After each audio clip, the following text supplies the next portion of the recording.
भगवत प्रसाद दश प्रसादन्न नो भूते कुतुहपि ध्यानस्तवं तस्य जशो श्रीशन्दं वन्दे गुरु श्री चरणारविन्दं वन्देऽहं श्रीगुरु श्रीयुगपदकमलं श्रीगुरुं वैष्णवांश्च श्रीरूपं सकलनाथं सहगणो रघुनाथान्वितं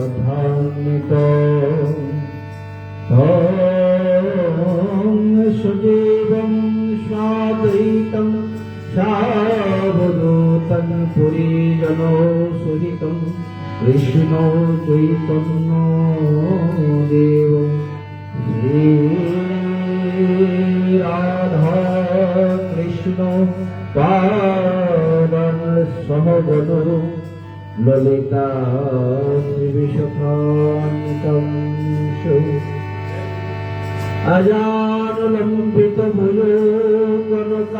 अजानुलम्बितभुजगनकावदातो संकीर्तनैकपितरो कमलावताक्षो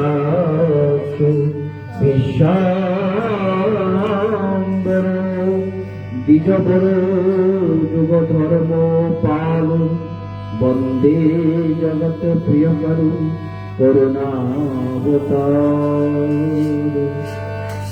बर्हापुराभिरामं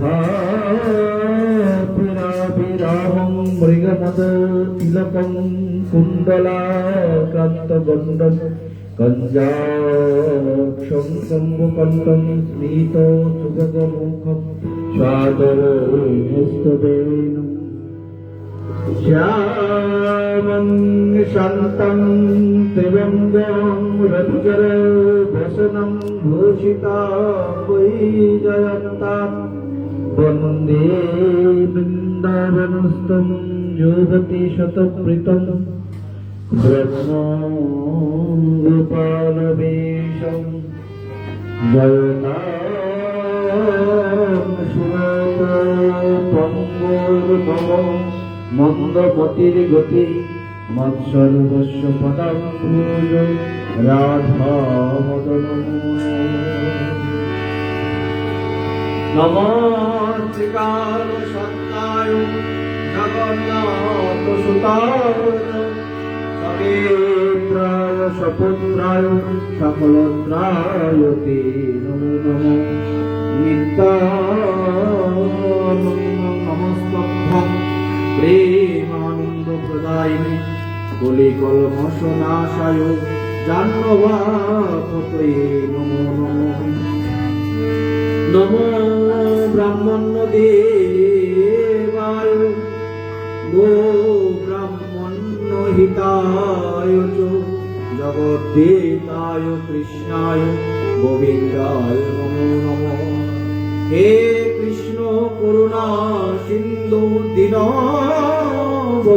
जगत्पते गोपेश गोपिकान्त राधाकान्त नमोस्तुते तप्त कंचन गौरांगी राधे वृंदावनेश्वरी वृषभानुसुते देवी तं प्रणमामि हरिप्रिये वृंदावै तुलसी देव्यै प्रियायै केशवस्य च कृष्ण भक्ति प्रदे देवी सत्यवत्यै नमो नमः तुलसी काननं यत्र यत्र पद्मवनानि च पुराणं पठनं यत्र तत्र सन्निहितो हरि नारायणं नमस्कृत्यं नरं चैव नरोत्तमं देवीं सरस्वतीं व्यासं ततो जयोमुदीरये वाञ्छाकल्पतरुभ्यश्च कृपासिन्धुभ्यैव च पतितानां पावनेभ्यो वैष्णवेभ्यो नमो नमः जय रूप सनातन भट्ट रघुनाथ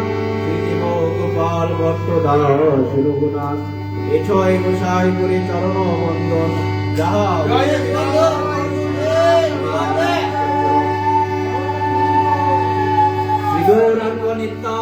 শ্রী অদ্বৈত চন্দ্র গদাধর শিবাসাদি গৌর ভক্ত বৃন্দ।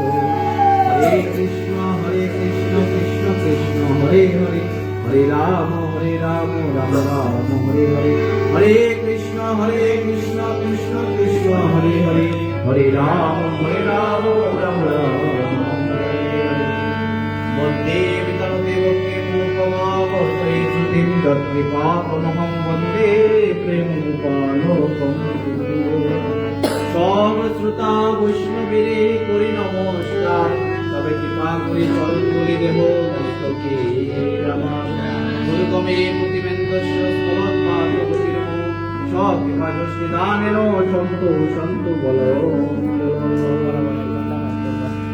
শ্রীমদ্ভাগবতম নৌমি অমলং পুরাণং শুভং, যস্য শ্রবণ অধ্যয়ন মাত্রেণ অভিজ্ঞে লভতে রতি। পরম দয়াল পরম কৃপালু নিখিল রসিক জন মুকুটমণি পরমহংস চূড়ামণি শ্রীল সুখদেব গোস্বামী চরণ যদিচ্ছা ক্রমে সমাগত হয়ে হস্তিনাপুর গঙ্গা তীরে মহারাজ আদিরাজ পরীক্ষিত সমীপে পরিবেশন করিলেন নিখিল শাস্ত্র মথিত নবনীত বেদব্যাসের মহাতপস্যার ফলস্বরূপ অমর পুরাণ শ্রীমদ্ ভাগবত। এই কলির আকাশে যখন পাপ রূপ অন্ধকারে আচ্ছন্ন হয়ে গিয়েছিল, সেই কালে কলির জীবকে সঠিক দিক নির্দেশনা দেওয়ার জন্য কলির ভ্রান্ত জীব যারা কলির কলহে নিজেদেরকে জড়িয়ে ফেলেছিল, তাদেরকে সঠিক মার্গ দেখানোর জন্য নিগম কল্পতরুর গলিত ফলম সুখমুখাৎকৃতম নব সংযুতম পিবতাম ভাগবতাম মুহুর্মুহু রসিকা ভুবি ভাবুকা। বলেন তখনই বেদরূপ সেই কল্পবৃক্ষ তার যে পক্ষ ফল, সেই ফল রূপে নিগম কল্পতরুর গলিত ফল। এখানে বললেন যে যদি সেটা ফল হয় তাহলে সেখানে পিছনে কেন বললেন পিবতাম? ফল তো কখনো পান করা যায় না। ফল কি পান করা যায়? ফলের রসটা পান করে। কিন্তু এখানে সুখদেব গোস্বামী চরণ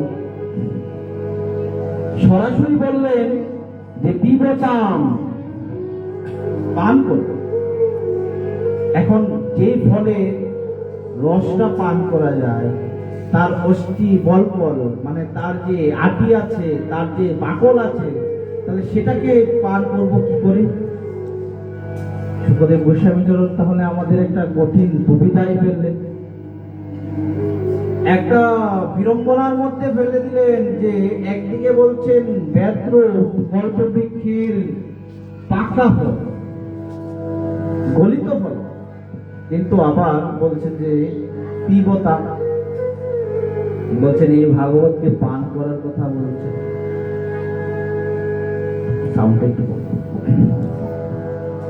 পান করার কথা কেন বললেন? ফল তো খাওয়া যায় না, ফলকে চিবিয়ে ফলকে গিলে খাওয়া যায় না, তাকে কি করতে হয়? বললেন তাকে তো পানি করতে হয়, রসটা। এই যে তার রস পান করব, কিন্তু তাকে তো গোটা আম যদি কাউকে দেওয়া হয়, যে তোমাকে একটা আম দিলাম, তুমি সেই আমটাকে পান করবে, বলেন তাহলে সেটাকে কি করতে হবে? প্রক্রিয়াকরণ করে আটিটা বাদ দিতে হবে, খোসাটা বাদ দিতে হবে, তার মধ্যে যদি আঁশ থাকে সেটা বাদ দিতে হবে, রসটা খেতে হবে। কিন্তু সুখদেব গোস্বামী চরণ আমাদের বললেন যে না, এখানে কিছুই ফেলা যাবে না, বলেন পুরোটাই খেতে হবে। তা জাগতিক যেই ফল সেটা আমরা আস্বাদন করি আমাদের মুখ্য গহ্বর। আমরা সেই ফলকে যখন গাছ থেকে সেই ফল আমরা পেরে আনি, সেটা যখন পাকে, সেই ফলের পুষ্টি বলকল সব বাদ দিয়ে তারপর সেটাকে হয় আমরা রস নিংড়ে সেটা রসটা গ্রহণ করি, না হয় ফলকে আমরা চিবিয়ে দাঁত দিয়ে চিবিয়ে তারপর সেটাকে আমরা গলাধঃকরণ করি। কিন্তু এই যে ভাগবত ফলের কথা বললেন, যেটা নিগম কল্পতরু বেদের যেটা সার অংশ, বৃক্ষের সার কি বললেন? বৃক্ষের সার অংশটা ফল। এই যে সার অংশ তাকে পান করার কথা বললেন, সেই ফলকে পান করার কথা বললেন, বললেন পিবতাম, পান কর। এই ফল মুখ দিয়ে পান করতে হয়, এই ফল পান করতে হয় নিজের কর্ণ ইন্দ্রিয় দ্বারা। ভগবান কৃপা করে এই ফলকে আস্বাদন করার জন্য আমাদের দুইটা কান দিয়েছে, এই যে কর্ণ দিয়েছেন, শ্রবণ ইন্দ্রিয় দিয়েছেন, বলেন এই শ্রবণ ইন্দ্রিয়টা দিয়েছেন সেই ভাগবতকে, যাকে বলা হয়েছে বেদরূপ কল্পবৃক্ষের ফলিত ফল, পেকে দিয়েছে। বলেন পেকে কি হয়েছে? বলেন পেকে রসটা নির্গত হচ্ছে, রস উপচে পড়ছে। বলেন সেই ফল খাওয়ার জন্য বললেন ওই আমাদের যে শ্রবণ ইন্দ্রিয় আছে, বলেন সেই শ্রবণ ইন্দ্রিয় তারা এই ফলকে নিজের হৃদয়ে, এই ফল পাকস্থলিতে যায় না, এই রস কোথায় যায়? বললেন আমাদের হৃদয়ে, আত্মায়। জাগতিক জগতের যেই ফল আমরা জানি সেটা আমার এই দেহের আহার, কিন্তু এখানে সুখদেব গোস্বামী চরণ যেই ফলের কথা বললেন সেই ফল আমাদের কি? বললেন আত্মার আহার।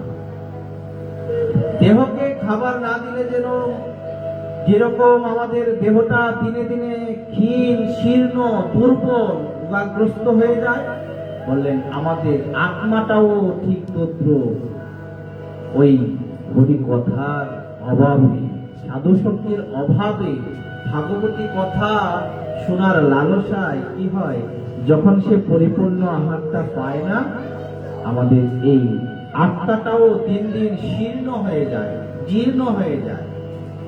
বলেন দেহটা শীর্ণ জীর্ণ হলে তো আমরা বুঝতে পারি, দেখে বোঝা যায় রোগাক্রান্ত, কিন্তু আত্মা শীর্ণ হয়েছে, আমাদের হৃদয়টা দুর্বল রোগাগ্রস্ত হয়েছে, সেটা কি করে জানবো? বলেন যখন আমার ভগবান ছাড়া জগৎকে ভালো লাগবে, জগতের বিষয়টা যখন ভালো লেগে উঠবে, বলেন তখনই বুঝতে হবে আমাদের এই জিহ্বায়, যে জিহ্বা দ্বারা আমরা কৃষ্ণ রস আস্বাদন করি, বলেন সেই জিহ্বার মধ্যে কি হয়েছে? বলেন তিক্ত দোষ লেগেছে, তিক্ত দোষ। জ্বর হলে কি হয়? বলেন জ্বর হলে আমাদের খাওয়ায় রুচি উঠে যায়, আর তখন যেটাই আমরা আস্বাদন করি সেটাই কি হয়ে যায়? বলেন তখন তিতো লাগে। অমৃত এনে দিলেও খাবারের রুচি হয় না, আর যাই খেতে যাব তেতো লাগবে। কেন? বলেন ওই যে জ্বরের কারণে পিত্ত রসটা সেটা আমার জিহ্বাটাকে নষ্ট করে বলে। বললেন ঠিক তত্র ওই যখন আত্মাটাও আমাদের যে হৃদয় মন প্রাণ, যাকে আমরা একে আমরা যা কিছুই বলি না, সেটা যখনই ভগবত বিমুখ হয়ে যাবে, জগৎকে ভালো লাগা শুরু হয়ে যাবে, বলে তখনই কি হবে? বুঝতে হবে যে এই আত্মার আহার ঠিকঠাক ভাবে সাপ্লাই হচ্ছে। এখন বলা যায় যে আমরা তো এত হরিকথা শ্রবণ করি, এত সাধু সঙ্গ করি, তাহলে আত্মার আহার হয় না কেন? এখন প্রেমানন্দ দাস বললেন যে ভাইরে সাধু সঙ্গ করো ভালো হইয়া, এ ভব তরিয়া যাইবে মহানন্দ সুখ পাইবে, নিতাই চৈতন্য গুণ গাইয়া, বাইরে সাধু সঙ্গ করো ভালো হইয়া। যে সাধু সঙ্গে আমাদেরকে বললেন ভালো হয়ে করার জন্য সাধু সঙ্গ, বলে আমরা হরি কথায় গেলেও কি হবে? বলেন এই কানটা খোলা থাকে না, এই কান দিয়ে যে হরি কথা হৃদয়ে প্রবেশ করবেন রূপগোসাইপাদ সে কথাই বললেন যে তুমি যে ভজন করবে, ভক্ত হবে, ভক্তির কৃপা লাভ করবে, কি করে করবে?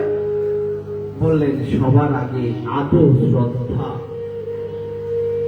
শ্রদ্ধা জনে হয় ভক্তির অধিকারী, শ্রদ্ধাবান জনে হয় ওই ভক্তির অধিকারটা একমাত্র যার হৃদয়ে শ্রদ্ধা আছে। সে কারণে রূপগোসাইপাদ আর কিছু বললেন না, বললেন আদর শ্রদ্ধা। আদর শ্রদ্ধা তত সাধু সঙ্গ, তত অনর্থ নিবৃত্তি, ভজন ক্রিয়া। বললেন যখনই শ্রদ্ধা হবে তখনই কি হবে? বললেন সাধু সঙ্গের প্রভাবে আমি আমার ভজন ক্রিয়া আরম্ভ করব।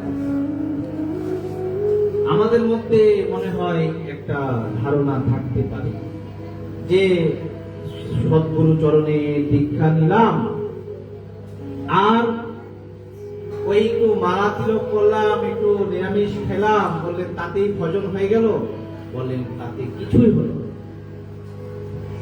কেন হলো না? রূপগোসাইপাদ সেই স্তরগুলো বর্ণনা করলেন।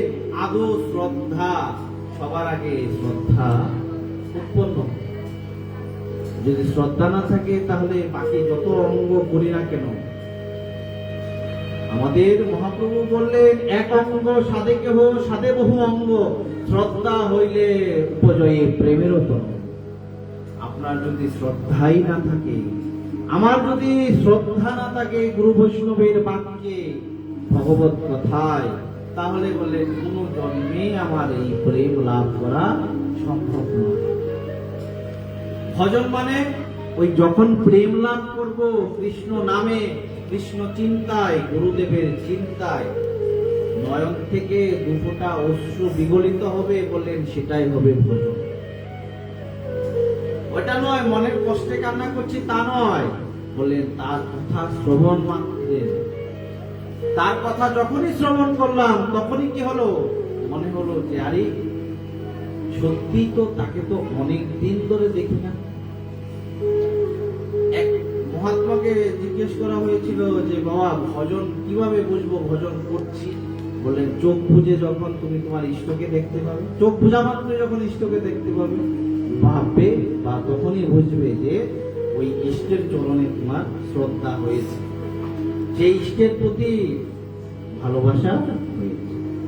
আমরা চোখ বুঝলেই কিন্তু ভালোবাসার মানুষটাকে দেখতে পাই। কেন দেখতে পাই? বলেন তাকে ভালোবাসি বলে তাকে দেখতে পাই। ভগবানকে দেখতে পাই না কেন?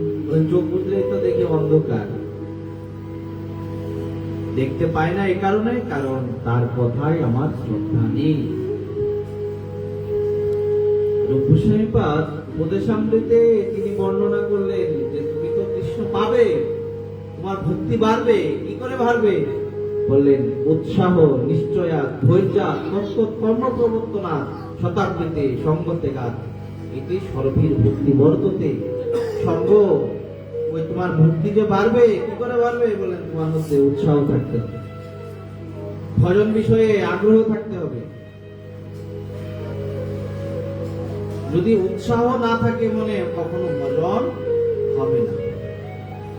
উৎসাহ কি? বলেন আমরা যদি আহ্নিক বেলা 12টায় করি, বেলা 3টায় করি, এক বেলা আহ্নিক এক বেলা করে নিলেই হবে, বলেন তাতে হয়ে যাবে? এটা এটা করলেই ভজন হবে? বলেন গুরু মহারাজ ওই দিনও বলেছেন যে আহ্নিক একটাই করতে হবে, সময় মতো করতে হবে। সকালের আহ্নিক সকালেই করতে হবে। তা ভজন বিষয়ে আমাদের উৎসাহ নেই। আমি নিজের কথা বলি, আমার নিজেরই আহ্নিকের টাইম অনেক সময় নড়চড় হয়ে যায়। আর কি বিশেষ কথা বলবো? বলেন যতক্ষণ পর্যন্ত আমরা একটা নিয়মের মধ্যে না চলতে পারবো, ততক্ষণ পর্যন্ত ভজনের প্রারম্ভিকতা শুরু হবে না। নিয়মটা কি? বললেন যেটা করব নিয়ম ধরে করব, প্রতিদিন এক নিয়মেই করব। যে আমি আজকে থেকে এই নিয়মটা করলাম যে আমি প্রত্যেকদিন সকাল 7টায় আহ্নিক করব। ওই 7টাকেই ধরে রাখতে হবে। 2-4 মিনিট এদিক সেদিক সেটা বিষয় নয়, কিন্তু ওইটাকে ধরেই এগোতে হবে। তা এই যে আমরা হরিকথা শুনতে এসেছি, লোকে হরিকথা শ্রবণ করে, গুরু কৃপায় আমাদের অনেক জায়গায় আমরা হরিকথা শ্রবণে যাই, অনেক দর্শক শ্রোতা থাকে, কিন্তু হরিকথায় আমাদের কেন রুচি হয় না, রতি হয় না কেন? বললেন রতি হয় না একমাত্র শ্রদ্ধার অভাব। আর ওই গুরু বাক্যে, বৈষ্ণব বাক্যে বিশ্বাস নেই, সে কারণে। কিরকম? উপনিষদে সত্যকাম জাবাল নামে একজন বালকের বর্ণনা আছে। সেই জাবাল, সত্যকাম জাবাল, তার কোন পিতৃ পরিচয় ছিল না, মা দাসী ছিল। তা যখন এই জাবালকে পাঠানো হয়েছে গুরুগৃহে, ঋষি গৌতমের এখানে, বললেন গুরুগৃহে যাও, সেখান থেকে বিদ্যা অধ্যয়ন করো, ব্রহ্মজ্ঞান অধ্যয়ন, ব্রহ্মজ্ঞান লাভ করে আসো। গৌতমের আশ্রমে যাওয়ার পর ঋষি গৌতম সত্যকাম জাবালকে জিজ্ঞেস করলেন যে জাবাল, তোমার পিতৃ পরিচয় কি? জাবাল বলছেন আমি তো জানি না, আমি আমার মায়ের নাম বলতে পারবো, কিন্তু পিতৃ পরিচয় তো আমি জানি না। তা গৌতম ঋষি বলছেন পিতৃ পরিচয় ছাড়া তো হবে না, তুমি গিয়ে মা থেকে তোমার পিতার পরিচয়টা জেনে। তখন জাবাল যখন সত্যকাম আসলেন জাবালের কাছে, মায়ের নাম জাবাল, বলছেন মা, আমার পিতৃ পরিচয় ছাড়া আমাকে আশ্রমে রাখবে না, তা তুমি আমাকে দয়া করে তোমার আমার কে পিতা সেটা আমাকে জানাও। তখন জামালা বলছেন যে ছেলে পুত্র, আমি তো বহু পুরুষের সঙ্গ করেছি, তোমার পিতা কে আমি তা জানি। সত্যকামও চলে এসে গৌতমের কাছে বললেন যে গুরুদেব, আমার পিতা কে আমি, আমার মা তা জানে না, এটাই মা আমাকে বলেছে। তখন গৌতম মনে মনে ভাবলেন যে এই ছেলে যে সত্য বলতে পারে, এই জগতে এমন কোন ব্যক্তি আছে যে বলবে তার পিতৃ পরিচয়টা ছাড়া তার মা পরিচয়, তার মা বহু লোকের সঙ্গ করেছে, এই কথাটা কি কেউ আমরা বলবো? কিন্তু সেই সত্যকাম তিনি বলেছেন। আর যখনই বলেছেন তখন গৌতম মনে মনে ধারণা করলেন যে ব্রাহ্মণ ছাড়া এই সত্য কথা কেউ বলতে। আমাদের এখানেও ব্রাহ্মণ আছে, দুজন, একজন নয় দুজন। বললেন ব্রাহ্মণ ছাড়া সত্যবাদী কেউ হতে পারবে না, যে নিগুড় সত্য কথা, দৃঢ়ভাবে সত্য কথা একমাত্র ব্রাহ্মণই বলতে পারে। বলে নিশ্চয়ই সে ব্রাহ্মণ, ব্রাহ্মণের ওরসেই তার জন্ম। গৌতম ঋষি কি করলেন? বললেন তাকে উপনয়ন সংস্কারাদি করা, পৈতাদি দিয়ে এবার বিদ্যা অধ্যয়ন করাবেন। কি করে? গুরুদেব আদেশ করলেন যে এই যে এখানে 250 গরু আছে, সেগুলোকে তুমি বনে নিয়ে যাও, সেখানে নিয়ে এগুলোকে তুমি যখন 1000 পূর্ণ হবে, এই 250 থেকে যখন 1000 হবে, তখন তুমি আশ্রমে ফিরে আসবে। সেই সত্যকাম জাবাল সেও কি করলেন? বলেন সেও গুরুদেবকে প্রণাম করে 250 গরু সাথে করে নিয়ে চলে গেলেন বনে। এখন বলা যায় জাবাল তো প্রশ্ন করতে পারত, গুরুদেব আমি এত ছোট্ট বালক 250 গরুকে কি করে দেখভাল করব? আমি বনে গিয়ে কোথায় থাকবো, কি খাবো? এই 250 পশুকে বনের পশু, গরুকে বনের পশু থেকে কি করে রক্ষা করব? আমি তো কিছুই জানি না। কিন্তু সত্যকাম জাবাল গুরুবাক্যে দৃঢ় বিশ্বাস রেখে তিনি চললেন। এখানে মহাজনগণ আমাদের একটা দৃষ্টান্ত দিচ্ছেন, উদাহরণ দিচ্ছেন।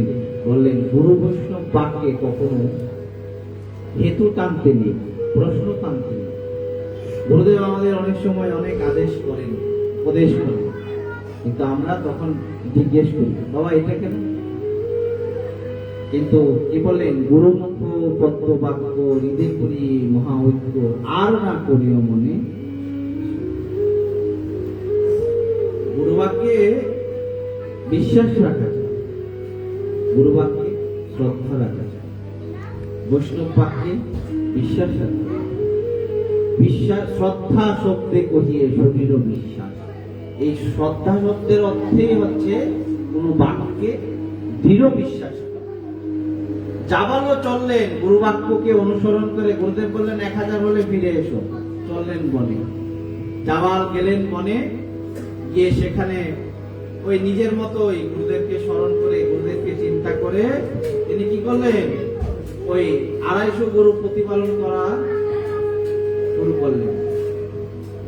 এখন তাহলে বলা যায় জাবালকে কে রক্ষা করবে? এত ছোট বাচ্চা, তাকে রক্ষা করবে কে? বললেন গুরু মেহেরবান তো শিষ্যেরা পেহেলবান। বলেন গুরুদেবের কৃপা যার উপর আছে, হেন গুরু পাদপদ্ম যে করে বন্দন, শিরে ধরে বন্দি আমি তাহার চরণ। গুরু বা পাদপদ্ম রহে যার নিষ্ঠা ভক্তি, জগত তারিতে সে ধরে মহা শক্তি। বলেন গুরু বাক্যে যার বিশ্বাস আছে, গুরুচরণে যার পরিপূর্ণ সমর্পণ আছে, যার পরিপূর্ণ সমর্পণ আছে, কি হলো? বললেন তার জন্য কোনো বিপদই বিপদ নয়। কেন? তার জন্য, তাকে রক্ষা করার জন্য তার গুরুদেব আছে। কি হলো? জাবাল যখন বনে গেলেন, তার গুরু কৃপায় প্রথমে ইন্দ্র এসে তাকে একবার ব্রহ্মজ্ঞান দান করলেন।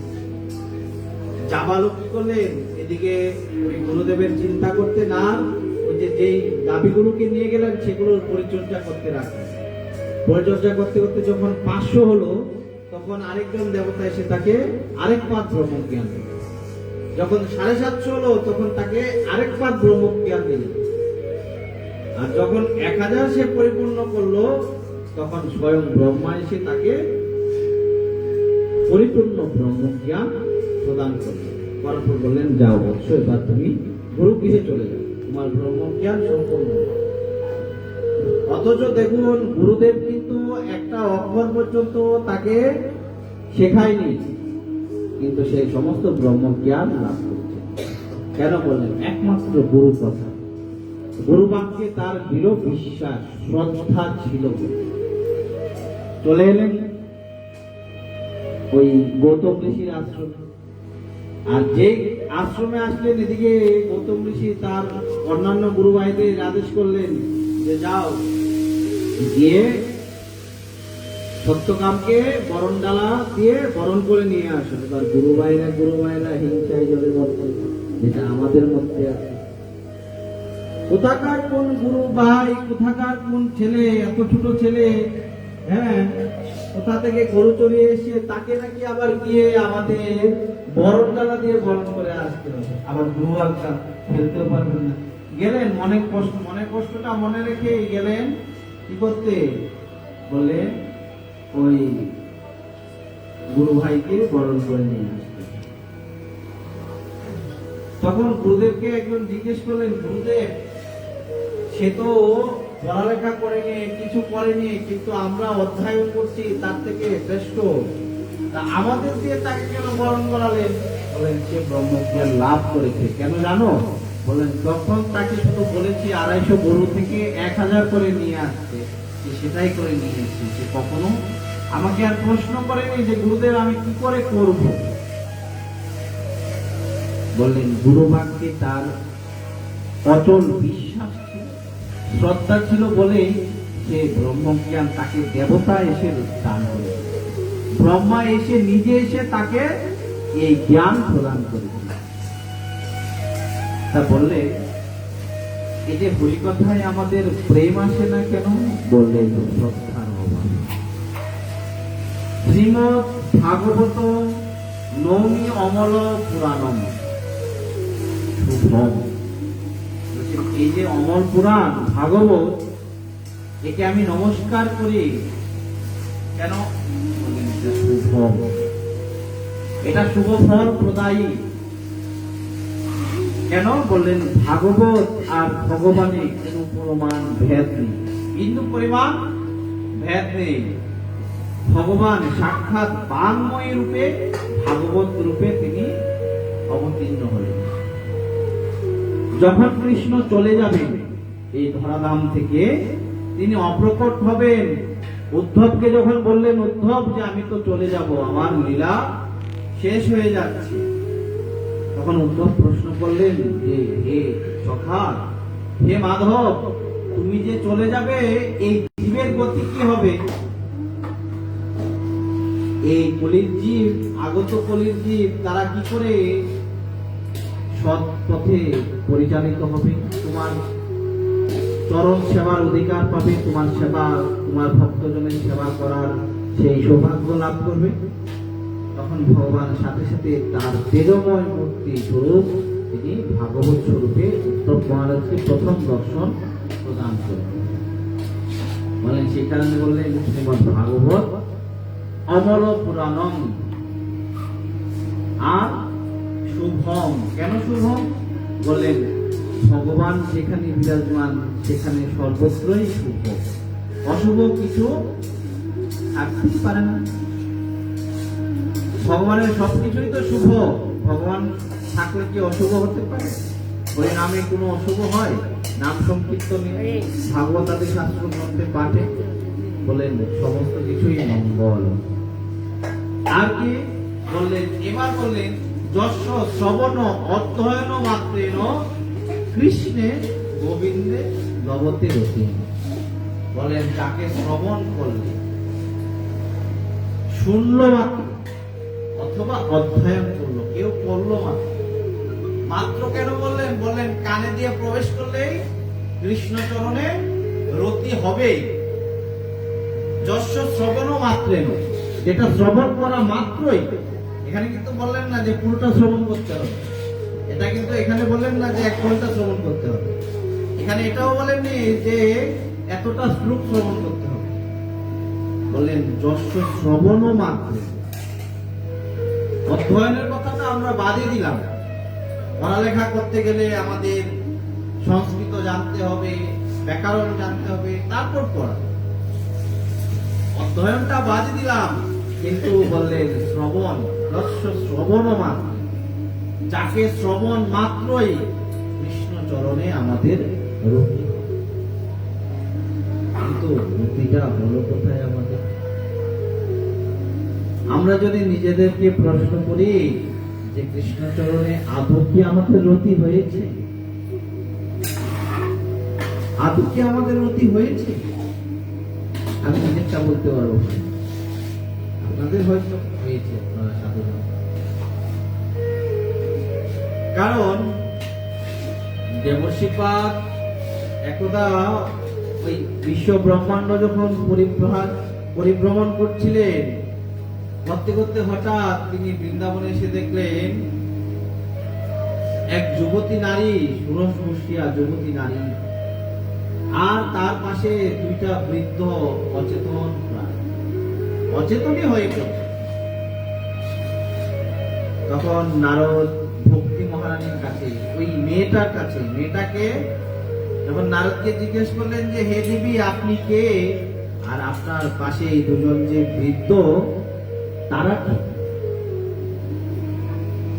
সেটা আমাদের ওই ভাগবতের মাহাত্ম্যের প্রথমে বর্ণনা। যখন সুতদেব গোস্বামী চরণ তিনি ওই নৈমিষারণ্যে সনকাদি 60,000 ঋষিবৃন্দ তারা একদা সংকল্প করলেন। কিসের সংকল্প? বললেন বিশ্বের সমস্ত জীবের শান্তি কামনায়, মঙ্গল কামনায় আমরা যজ্ঞ করব। যথারীতি তারা যখন যজ্ঞ করছেন এমন সময় সেখানে গিয়ে উপস্থিত হলেন মহর্ষি লোমহর্ষণ।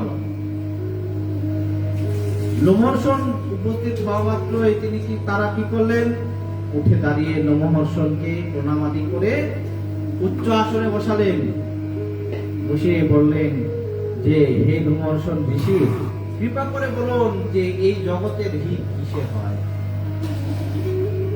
যখন লোমহর্ষণ মুনি তিনি ওই ভগবানের অপূর্ব কথা বর্ণনা করা আরম্ভ করলেন, হেনকালে সেথায় বলদেব এসে উপস্থিত হলেন। বলরাম এসে উপস্থিত হলেন কেন বললেন? তখন কুরুক্ষেত্রে যুদ্ধ চলছে, আর কৃষ্ণ তো গেল পাণ্ডবদের পক্ষে, কিন্তু বলরাম বললেন যে এখানে দুই পক্ষই আমার আত্মীয়, আমি কোন দিকে যাব? দুর্যোধন আমার মেয়ের জামাই, আমি তো যেতে পারবো না। আমার কোনো দিকে গিয়ে দাঁড়ালে এদিকে, দাঁড়ালে ওইদিকে আত্মীয়, ওইদিকে দাঁড়ালে এদিকে আত্মীয়। বলেন আমার পক্ষে রক্তপাত দেখা সম্ভব নয়। করুণার মূর্তি নিতাই তো সংকর্ষণ বলরাম, তিনি বলছেন আমি এই যুদ্ধে অংশগ্রহণ করব না, আমি তীর্থে তীর্থে ঘুরে বেড়াবো। ঘুরতে ঘুরতে যখন নৈমিষারণ্যে আসলেন, দেখলেন ওই লোমহর্ষণ মুনি বসে হরিকথা বর্ণনা করছেন, আর সনকাদি 60,000 ঋষিবৃন্দ তা বসে বসে শ্রবণ করছে। আর শ্রবণ করতে করতে তাদের খেয়াল নেই বলরাম এসে সেখানে উপস্থিত। এখন বলরাম এসেছে, কিন্তু লোমহর্ষণ হরিকথা বলেই যাচ্ছেন। কৃষ্ণ কথায় তো আর সময় জ্ঞান থাকে না, বাহ্য জ্ঞান থাকে না, আমাদের যদিও থাকে। গরিকাটা ঘুরছে, আমাদের তাড়াতাড়ি সারতে হবে, তারপর আবার ধরে কিছু দিতে হবে, তারপর যাদের যাদের গন্তব্যে যাওয়ার গন্তব্যে যেতে হবে। যদিও আজকে এই মনের কিছু নেই, মনে এখানে থাকবে, আপনারা এটা আমাদের জন্য সুসংবাদ যে আজকে পূজা অর্চনা কিছু নেই। এই মনে যা ছিল কালকে সেরে এসছে, আজকে পাশের বাড়িতে কোনো পূজা নেই।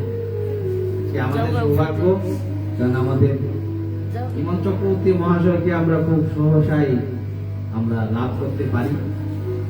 তা বললেন, বলছে কি যে এই যে এসেছে বলরাম, তাকে তো লোমহর্ষণ দেখেনি, কি হলো?